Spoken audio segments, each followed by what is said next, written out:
The history of nations is written not in ink but in ledger books, and occasionally in the catastrophic miscalculations of leaders who believe they can overturn economic law with executive fiat. This was supposed to be the art of the deal, a master class in leverage where the hemisphere's hegemon would snap its fingers and bring its neighbors into line. Instead, what we're witnessing in early 2025 is a masterclass in unintended consequences, a blunder of historic proportions that has achieved something once unthinkable, the diplomatic and economic decoupling of North America, with the United States left as the isolated party. The recent announcement of a bilateral strategic partnership between Mexico and Canada, a new deal that pointedly excludes Washington, is not merely diplomatic theater. It represents a structural realignment of the continent's economic architecture, a direct response to the protectionist aggression of a second Trump administration that promised to put America first, but has succeeded only in making America alone. To understand how we arrived at this precipice, where the Rio Grande and the 49th parallel have transformed from seams of cooperation into hardened battle lines of trade war, we must look past campaign rhetoric and confront the cold reality of supply chains, automotive integration, and the fragile trust that once bound this continent together. The catalyst, as so often in this populist era, was an act of performative toughness. In February 2025, President Trump, apparently dissatisfied with the stability provided by the USMCA, the very agreement he himself touted as the greatest trade deal ever made, decided that tariffs were the solution to every problem.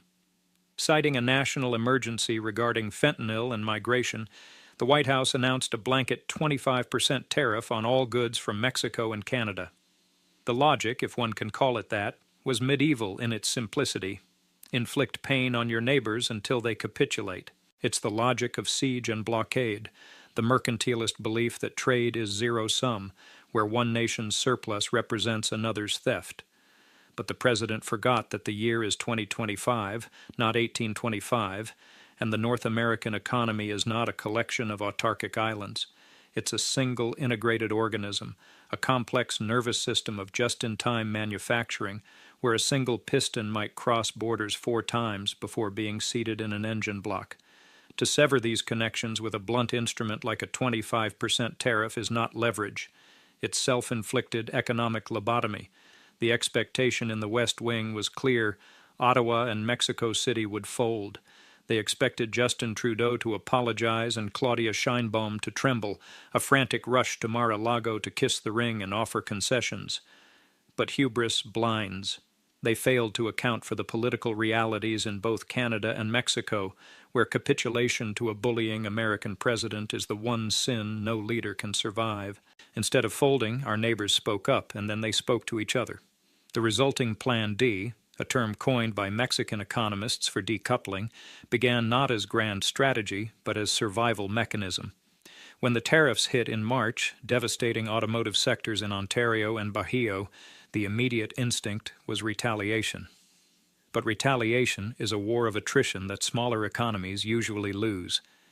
Recognizing this, Prime Minister Trudeau and President Sheinbaum did something unprecedented.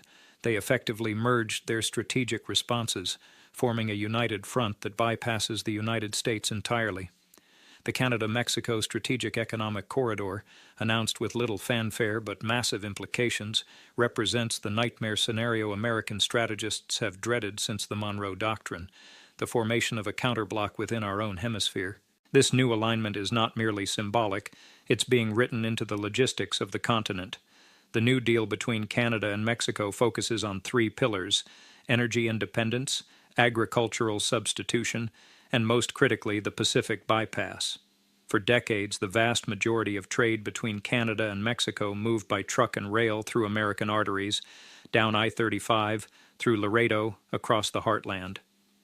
The United States was the gatekeeper and toll collector. Now, seeing the U.S. as an unreliable partner, Canada and Mexico are aggressively developing maritime links that circumvent the American coast entirely. Direct shipping routes from Vancouver and Prince Rupert to Manzanillo and Lázaro Cárdenas are being prioritized. They're building a trade loop that treats the United States not as the essential hub, but as a flyover zone. Mexican avocados and berries once destined for American supermarkets are being rerouted to Canadian shelves at preferential rates, while Canadian wheat and potash, targeted by Trump's trade wars, are finding hungry markets in Mexico, replacing American grain. The tragedy of this pivot is most acutely felt in American manufacturing, the very constituency the president claimed to protect.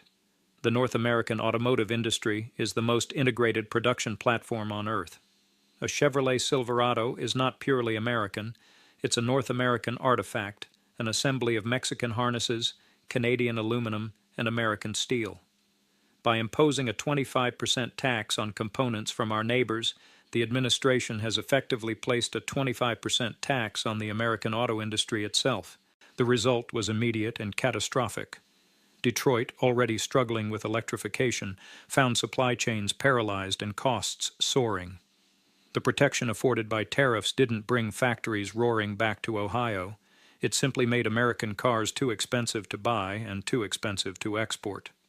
Meanwhile, under their new bilateral accord, Mexico and Canada have agreed to mutual tariff exemptions, creating a closed loop of efficiency. A factory in Ontario can ship parts to a plant in Puebla without friction, while their competitor in Michigan drowns in paperwork and penalty taxes. The New Deal has effectively created a free trade zone that encircles the United States, leaving American manufacturers trapped behind walls of their own government's making. We must also consider the geopolitical vacuum this creates, a vacuum being filled with predictable opportunism from the East. The president's obsession with bilateral trade deficits, a simplistic metric that reveals almost nothing about economic health, has blinded him to the strategic value of alliances. By treating Canada, our staunchest NATO ally and cultural cousin, and Mexico, our most critical demographic and economic partner, as delinquent tenants, we've signaled to the world that the United States is closed for business. Nature abhors a vacuum, and Beijing loves an opening. It's no coincidence that as Washington drafted tariff schedules, Chinese trade delegations were landing in Mexico City and Vancouver. The New Deal between Mexico and Canada doesn't explicitly invite China in, but it necessitates diversification of capital. If Wall Street is barred by protectionism, Bay Street and the Bolsa Mexicana will look elsewhere. We're pushing our neighbors into the arms of the very strategic rival we claim to be countering. The irony is bitter. To fight China, the administration has adopted Chinese-style state interventionism, only to drive our allies to actually do business with China to survive the American onslaught. The cultural impact of this rift is harder to quantify, but slower to heal. There has always been latent anti-Americanism in the political DNA of both Canada and Mexico, a defensive posture against the elephant in the bed. For decades, American diplomacy worked to soothe these anxieties, building a sense of North American identity based on shared values and shared prosperity. In a few months, that capital has been incinerated. George Will once noted that statecraft is the art of the possible, but this administration practices the art of the impossible, demanding total submission and expecting gratitude. Rhetoric from Mexico City has shifted from diplomatic caution to open defiance. President Sheinbaum's administration, sensing shifting historical tides, has tapped into a deep vein of Mexican nationalism. They're no longer asking for a seat at the table. They're building their own. In Canada, a nation-polite society assumes incapable of anger. The mood has turned frosty. The realization that their economy is existential hostage to the whims of the Electoral College has sparked a never-again mentality in Ottawa. The drive for sovereignty, a word now on every Canadian minister's lips, means anything but America. Consider the agricultural sector, the heartland of the Trump coalition. American farmers spent decades cultivating markets in Mexico, which became the top buyer of U.S. corn and dairy. These relationships rely on reliability. When the United States becomes erratic, prone to shutting borders on a whim or levying taxes that destroy profit margins, buyers look elsewhere. The Mexico-Canada deal accelerates a trend already emerging. Mexico is actively seeking to replace American corn with imports from Brazil, Argentina, and now Canada. Plan B includes massive investments in Gulf Coast port infrastructure to receive South American grain, bypassing rail lines to Iowa and Nebraska. We're witnessing permanent destruction of demand. Once a Mexican bakery adjusts recipes and supply lines to use Canadian wheat or Brazilian soy, they don't switch back simply because a new president is sworn in 4 years later. Commercial trust, once broken, is a Humpty Dumpty that not even all the king's horses and all the king's tariffs can reassemble. The administration's defense relies on the illusion of reshoring, the idea that if we make imports impossible, factories will magically sprout in the Rust Belt like mushrooms after rain. This is the lump of labor fallacy applied to logistics. It ignores the reality of automation, labor costs, and the sheer complexity of modern manufacturing. If a company cannot import the specialized component it needs from Mexico because of a 25% tariff, it doesn't build a factory in Gary, Indiana. It shuts down the production line. It moves assembly to a country where it can import that component, or in the case of the new North American reality, it relocates the entire operation to the Canada-Mexico corridor. We're incentivizing American deindustrialization in the name of saving it. The capital flight we're seeing is not flight to low wages. Canadian wages are comparable to American ones. It's flight to stability. Capital is cowardly. It flees uncertainty. And right now, the most uncertain, volatile, and risky market in North America is the United States. There's grim irony in the fact that the United States, architect of the post-war liberal order, the country that spent 70 years preaching the gospel of free trade and open markets, has become the rogue state of the global economy. We've become the barricade. The New Deal between our neighbors is effectively a containment strategy designed to quarantine the economic contagion of American populism. They're building a firewall against us. This is not just bad economics. It's catastrophic foreign policy. A fortress America surrounded by hostile or indifferent neighbors is a weaker America. We're sacrificing the North American fortress, that geopolitical gift of having friendly, prosperous nations on our borders, for the sugar high of a tariff fight. We're trading long-term security for a sound bite. Consider also the specific mechanism of the Mexico-Canada Energy Agreement, a key component of their new pact. The United States, under the banner of energy dominance, became a major exporter of natural gas and refined products. But exports require customers. Mexico has long been the primary destination for American natural gas, piping it down to run power plants and factories. The 25% tariff war puts this interdependence in the crosshairs. The New Deal envisions rapid acceleration of Canada's LNG export capabilities from its west coast, specifically targeted at the Mexican market, alongside renewed interest in Mexican domestic renewables funded by Canadian green capital. They're effectively collaborating to eliminate American energy reliance. It will take years to fully implement, but the signal is clear. The United States is being written out of the energy security equation of its own continent. The pipelines that were supposed to bind us are becoming stranded assets, monuments to a partnership we decided to torpedo. Supporters of the president argue this is all necessary pain, that short-term disruption will lead to a new equilibrium where America dictates terms. They mistake the breaking of a bone for its setting. There is no new equilibrium where the United States comes out ahead by taxing its own consumption and alienating its biggest customers. The tariff is a tax paid by the importer, by the American citizen. When George Will speaks of conservative principles of governance, he speaks of prudence, of understanding the limits of power, of respecting the organic complexity of society and markets. This policy is the antithesis of conservatism. It's radical Jacobin disruption. It's central planning masquerading as patriotism. It assumes a bureaucrat in Washington knows better than the millions of individuals who comprise the market. And the result is exactly what classical liberals always predicted: poverty, animosity, and the strengthening of rivals. As we examine the map of North America in 2025, the lines are being redrawn. The vertical integration that defined the NAFTA and USMCA eras, the north-south flow of goods, people, and ideas, is being challenged by new geometry. We're seeing emergence of a perimeter strategy where Canada and Mexico link arms to insulate themselves from the erratic core. The New Deal is their declaration of independence from American dysfunction. It's a tragedy that need not have happened. The United States had the winning hand. We had the energy, the technology, the demographics, and the neighbors to dominate the 21st century. All we had to do was not flip over the table. But the temptation of the tariff, the siren song of protectionism, was too sweet for this administration to resist. And so we watch as ships sail from Vancouver to Manzanillo, bypassing Seattle and Los Angeles, carrying prosperity we chose to turn away.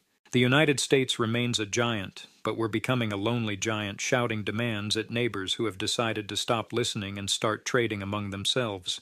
The ramifications of this tariff disaster extend far beyond immediate economic contraction. We're witnessing erosion of the soft power that has sustained American hegemony for nearly a century. Soft power is the ability to get what you want through attraction rather than coercion. It's why for decades the world wanted to be like America, to buy American, to partner with America. When you weaponize your economy against your closest friends, you destroy that attraction. You become just another bully on the block, one whose influence extends only as far as reach allows. The Canada-Mexico alliance signals to the rest of the world, to Europe, Japan, Australia, that the United States is no longer the indispensable nation, but the unreliable nation. It encourages other regional powers to form their own defensive blocs, to hedge bets, to de-dollarize trade. We're accelerating fragmentation of the global order we built. Let us not forget the human element. The border towns, Laredo, El Paso, Detroit, Buffalo, are communities that exist in liminal space between nations. They thrive on connection. The New Deal between Canada and Mexico that bypasses the U.S. is a death sentence for the logistics economies of these regions. Customs brokers, trucking companies, rail yards, they're collateral damage of a trade war fought by politicians who've likely never watched a manifest being stamped. The economic desolation of American borderlands will be the physical monument to this policy. While Vancouver and Veracruz boom with new direct trade, Laredo will gather dust, a relic of a time when geography dictated destiny before politics intervened to overrule it. In Washington corridors, there's scrambling to spin this narrative. They'll call the Canada-Mexico deal a betrayal. They'll accuse Trudeau and Sheinbaum of conspiring against American interests. But this is the plea of the arsonist complaining that neighbors are using a different fire department. The betrayal was ours. We betrayed the spirit of agreements we signed. We betrayed the trust that is the currency of international relations. The New Deal is not conspiracy. It's consequence. It's the market finding a way around an obstacle. And right now the obstacle is the United States of America. The path forward is unclear. Unwinding tariffs is politically difficult. Admitting mistake is, for this administration, impossible. We may be entering a lost decade of North American relations, a period of cold peace where trade continues but partnership is dead. The New Deal between our neighbors will solidify. Supply chains once moved are sticky. They don't snap back. The new ports being dredged in Mexico and new rail spurs in Canada will remain. Relationships formed between Mexican suppliers and Canadian buyers will mature. The United States will eventually wake from this fever dream of protectionism, perhaps in 4 years, perhaps in 8. But when we do, we'll look out the window and find the neighborhood has changed. The fences are higher, the gates are locked, and the party is happening somewhere else. This is the high price of the tariff man. It's paid in lost jobs, higher prices, and diminished standing.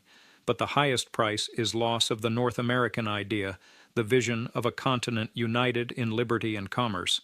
That idea is dying, suffocated by a 25% tax on reality. And as we watch Mexico and Canada chart their new course together, sailing past our shores, we're left with the cold comfort of our leverage, a word that tastes increasingly like ashes. The disaster is not coming. It is here, and we have no one to blame but ourselves. It is often said that all politics is local, but we're discovering to our peril that all economics is now global, regardless of frantic attempts by the administration to erect a distinct American autarky.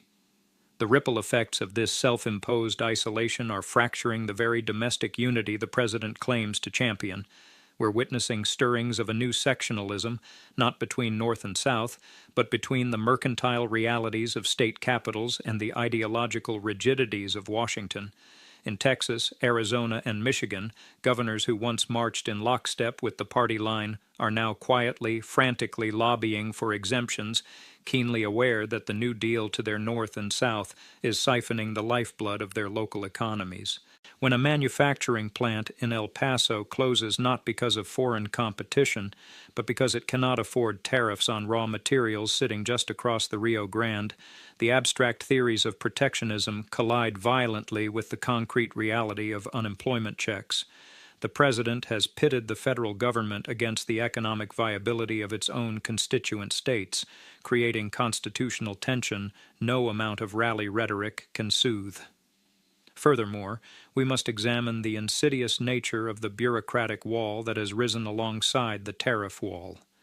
The Canada-Mexico partnership is not merely about removing tariffs, it's about harmonizing standards. They're creating a digital fast lane for commerce, implementing shared biometric data for logistics drivers, and unified customs declarations that allow goods to flow with the fluidity of water. Meanwhile, the United States has retreated into a defensive crouch of red tape. Every shipment entering from our neighbors is now subject to intense scrutiny, ostensibly to enforce the new tariff regime, but effectively acting as a chokehold on speed. In the modern economy, speed is currency. By making the U.S. border a site of friction and delay, we've inadvertently subsidized the efficiency of the Canada-Mexico corridor. We've handed them a comparative advantage in logistics that will persist long after, if ever, tariffs are repealed. We're teaching supply chain managers a lesson they won't forget, that the United States is a bottleneck. There's profound melancholy in watching the friendshoring initiative, once the darling of American strategic planners, mutate into this grotesque exclusion. The concept was sound: move supply chains from hostile nations to friendly ones. We urged the world to decouple from China and invest in the democratic stability of North America. They listened, but in a twist of irony fit for Greek tragedy, the Friends have decided that the safest shore is one where the United States is not the landlord. Capital fleeing China is indeed landing in North America, but it's increasingly choosing the stability of Ontario and Bajío over the capriciousness of the American Rust Belt. We've succeeded in creating a fortress North America, but we've locked ourselves outside the gate. We're the odd man out in our own hemisphere, watching through the window as our neighbors toast to prosperity that was supposed to be ours. Ultimately, this tariff disaster reveals a fundamental misunderstanding of the nature of power in the 21st century. The administration operates under a 19th century delusion that market access is a privilege the United States grants to the world, a favor we can withdraw to punish the disobedient. But markets are not favors, they're ecosystems. When you poison the water in an ecosystem, the fish don't beg for forgiveness. They swim to a different stream. The New Deal between Mexico and Canada is that stream. It's a testament to the resilience of trade and the folly of politicians who believe they can command the tides of commerce to stand still. We're left with the stark reality of our isolation, a Make America Great Again policy that has achieved the singular historic feat of making America irrelevant to the future of its own continent.